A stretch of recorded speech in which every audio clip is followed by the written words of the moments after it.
Ayo, Nasty B. Nasty B. Teach them Oracle. Mulumaya, legendary family. Oracle Legend Gabare. Revelation Gospel Sounds. Mulevite. Wani hari raiti. Kutenda kunoda kwesunuzie kunyangeza tingaone. Kutenda kunoda kwesunuzie kunyangeza tingaone. Kwete kuzotenda ziwatanga waona za Tomasi. Kwete kuzoenda ziwatanga watisa za Jona. Kwete kuzoda inzi utange waramba za Pita.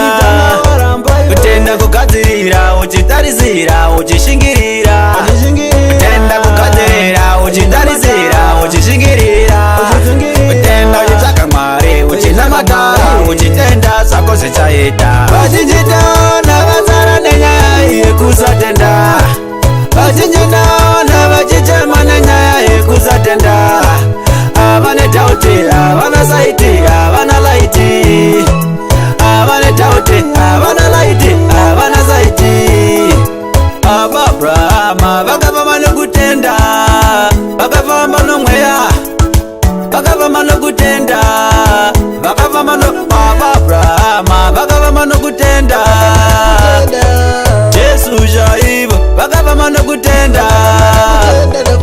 Kutenda kunoda kwesunuzie kunyangeza tingaone.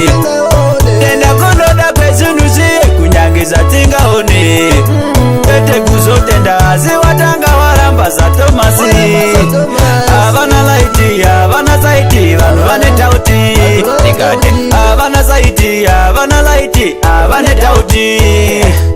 Abrahama vakavamba nokutenda, vakavamba nomweya, vakavamba nokutenda.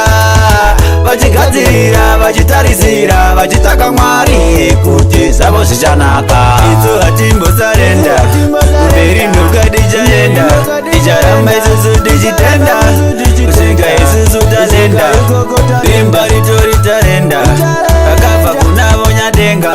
Ticharamba isusu tichitenda, kusvika ikoko talenda.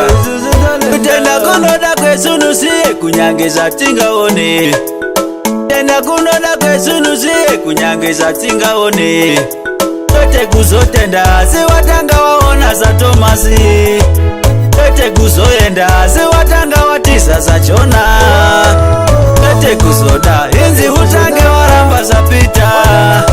Kutenda kukadzirira uchitarizira uchishingirira.